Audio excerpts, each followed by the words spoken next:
at you. Happy Homebrew Wednesday, everyone. This episode is brought to you by BrewTubers Online Brew Club. Hey, these stickers were sent to me by my good buddy Sean. Haven't seen him in years. 2012, I was out there in Colorado. He's a good man. And they're doing some revamping of the site. They're doing some upgrades to that. You should check it out. If you haven't been to their site, you can get on, do postings, look at other people's brews, etc. It's a good place to go, and it gives you an online community that you can use to enter competitions in. That's right, it's a club. So there you go, check them out. What have I been up to? I haven't gotten on to my new Brewmeister, I can tell you that, but I've got the electrical now. I've got the plugs for it, so it's a power cord that's designed to be used with it, etc. I do need to find time to do it. We've been busy. I'm going to be busy both days this weekend, so it's been kind of tough to do. That's right, I got beer mail. This comes from the Dean's List Brewery. That's right, the Dean's List. And the piece of resistance one right here says right there, the Dean's List since 2014. Old school double IPA is the first one. It's a 9.1%, but look at the label on this. Is that fabulous? Now this is Mike over at the Dean's List. I want to send a big old well wishes. Mike had a surgery recently, so a happy recovery to you. I'm sure you'll do well, but we're all cheering for you and just want the best for you. But thank you for this. This is cool. I'm looking forward to this. I love the label though. I mean, he's got all this extra stuff. I got to do this. Let's see. This Imperial IPA features a simple grain bill showcasing American two-row pale ale, caramel, and carapace malts for a nice, solid, sweet balance. A generous mix of Simcoe, Citra, and Columbus hops are slowly added throughout. All right, so we'll set that one aside. The next one we've got here is the Dreyer's Abomination American Amber at 5.8% ABV. Says, sorry about the crappy label, Kev. It'll drink just as good. And the next one here is from Dean's List is Trash Porter. It's 5.9% porter. And it says here, what you do with all the leftover grains, from months of brewing. You throw them all together, add some partially used fuggles and rinsed yeast and hope for the best. This experiment ended up as a smooth porter. I'm all for that. I like my trash can IPAs too. And then the last one here I'll show you. This is an 8.6% ABV. There you go. Oh, I remember this video too. Pliny the Snowman. Yep. It's while brewing, a clone of this Russian River legend got plowed with 2 feet of snow. Yep. Hence the name. Cheers, the Dean's List. I do remember that episode as well. Well, that's just awesome. And I was just really fortunate to have gotten to spend a little bit of time with Mike when we went back for the Homebrew Wednesday Homecoming. If you want to know more about Homebrew Wednesday Homecoming, message me down here and I'll talk to you all about it. But Mike's a great guy. Go check out his video. He's probably not putting a bunch up right now as he's recovering from surgery, but he had one with a story about how he met the president. Great story he told me while we were in Philly. Worth checking out. So what I have done though was I finally got off my duff and I made this year's mead. I make one every year and I enjoyed last year's mead. And so I've got some footage of that. Here you go.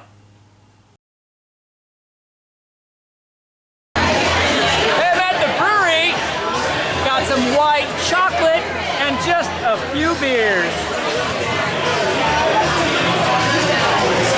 I think it's time to party. See you later.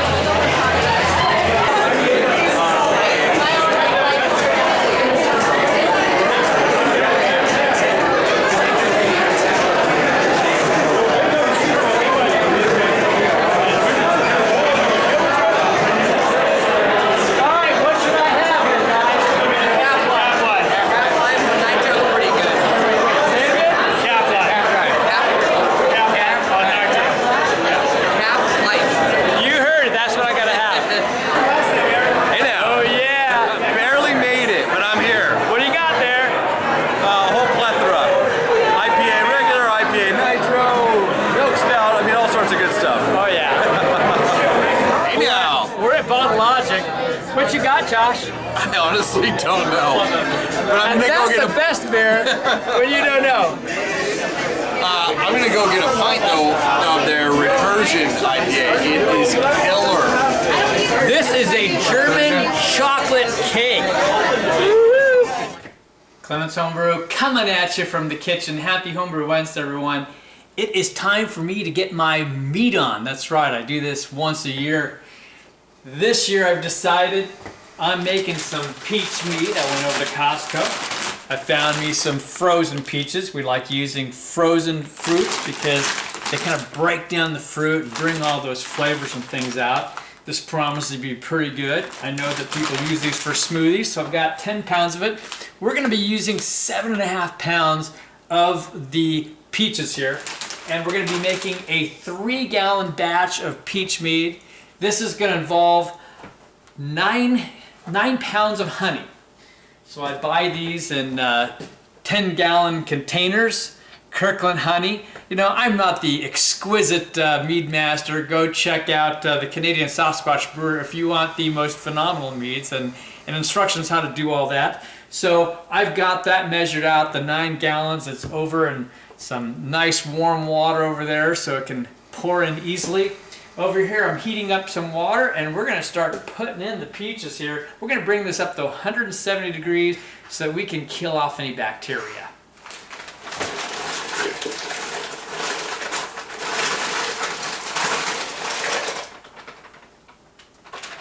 I put the first 5 pounds of peaches in, and now I've tiered this container on the scale so that I can weigh out 2.5 more pounds.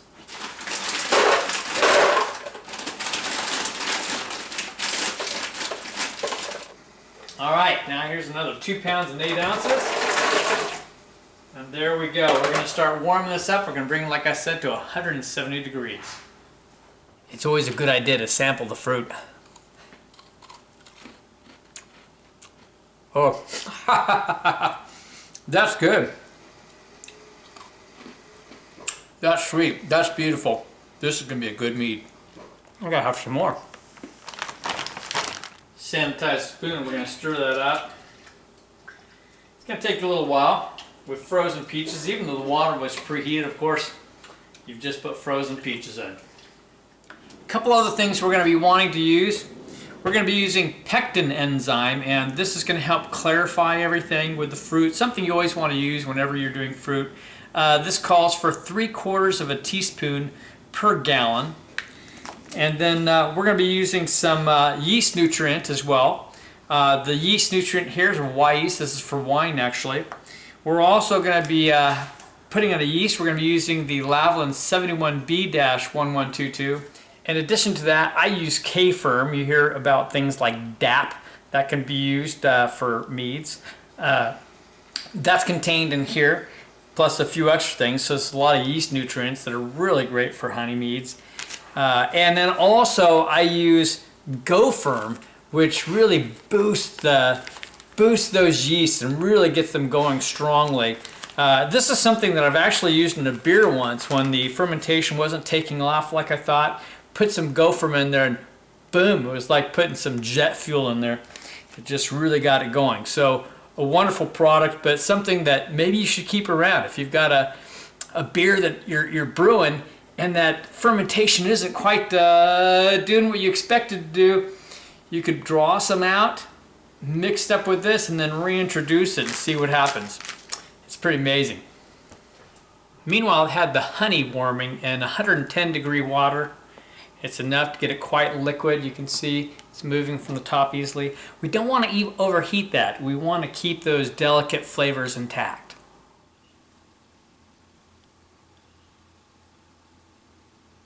Now that we've got it up to temp, and I like to keep it between 170 and 175, we're going to set the timer. I like to go the extra mile. It's just me. I'm going to go for 20 minutes at this temp because these were frozen, so I want to let it thaw all the way through and make sure I don't have anything to worry about as far as off yeast or bacteria. So that's off and going, and once you get to this point, the important thing to do is to break out of one of your past meads. Here it is. I've got my blueberry from last year. I received the kindest compliments from Steve, Canadian Sasquatch Brewer, and Mrs. Sasquatch Brewer. You know, if they say something nice about your mead, that's all you need. And they were very kind, gave me some good advice for this one, so I'll probably put that on video, but cheers.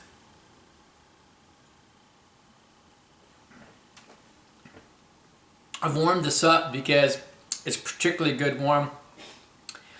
And I used a really high quantity where I did 7.5 pounds of peach here. I can't remember, it was over 10 pounds of blueberries.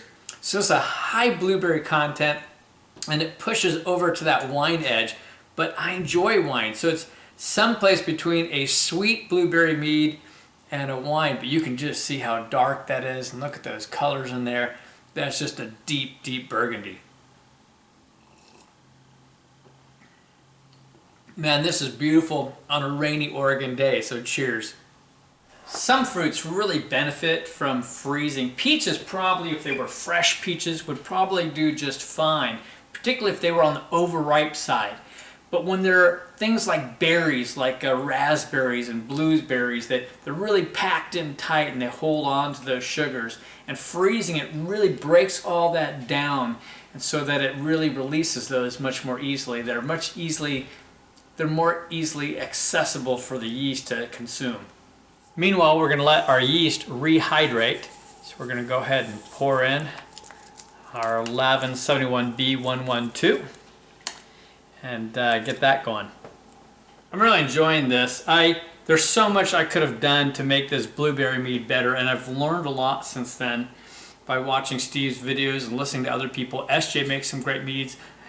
Lermo22 makes some great meads, and many others. I probably would have left this all together and aged longer, let it smooth out much more. But even bottled, it is smoothed out. It's just tasting so much better than it was, even just from last October. So meanwhile, I've measured out 2 1/4 teaspoons of the Pectin Enzyme and a teaspoon of the Yeast wine yeast nutrient. And we're going to go ahead and mix that in. You can see we're getting close to about 5 minutes. I probably could have put in a little bit sooner.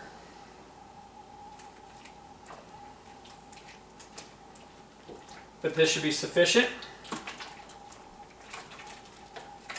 We'll just let that kind of mix in and stuff. I'm going to come back now. The Firm K, I like to, after I've introduced the honey and everything together, I like to draw out some of the liquid and then introduce the Firm K and the Go yeast to that.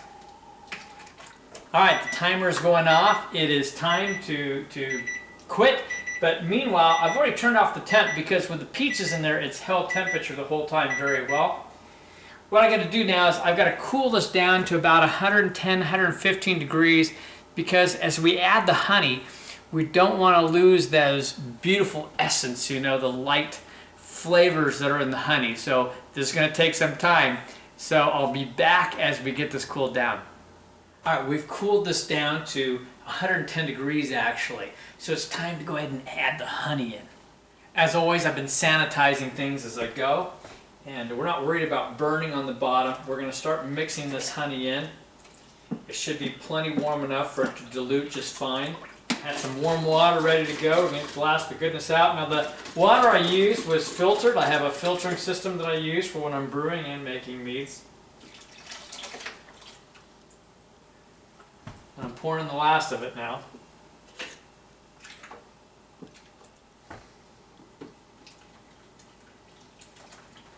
I know my pot's pushing in terms of limits here, but that's been the case whenever I make my meads.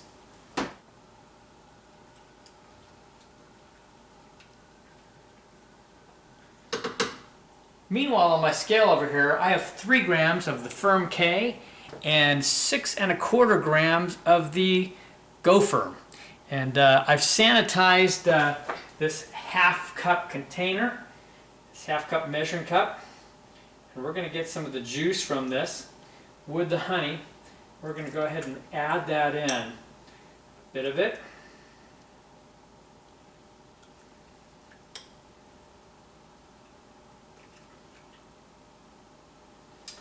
And that's one of the instructions that I've learned about firm K and so forth. We're going to go ahead and kind of stir that up.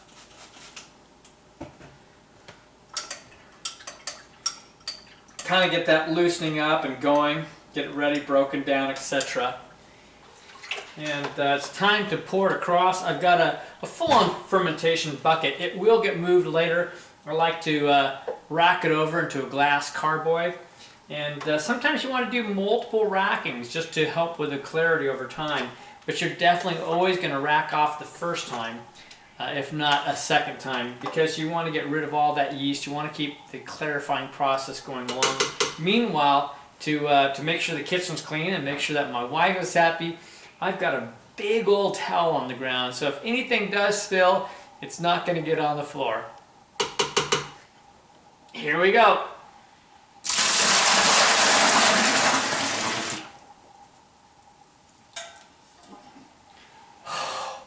The aroma coming out, that's amazing. You know I like my aromas. But it was this big peach honey, like a cobbler smothered in honey. Makes me think of when my mother used to make fresh cobblers in the summer.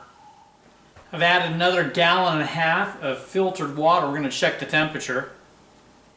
It's a little high yet. I need to cool it down some. And one last little thing I need to do is, I wish I had a giant whisk, but I don't. I'm going to whisk it up real good to oxygenate it. So we've got our rehydrated yeast here. We're going to pour some of that right over into the firm K, just like that. Just make sure we get the last drips out of here. And that's all nice and mixed up. And we're going to just pour it from a height in there, let it get mixed in. You know, just go for it.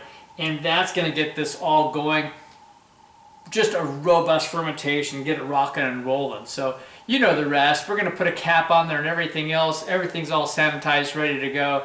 This is Mead. This is going to be hopefully a little lighter, but still with some good flavor mead going. But you'll hear about it next year. I might show you some of the racking process later.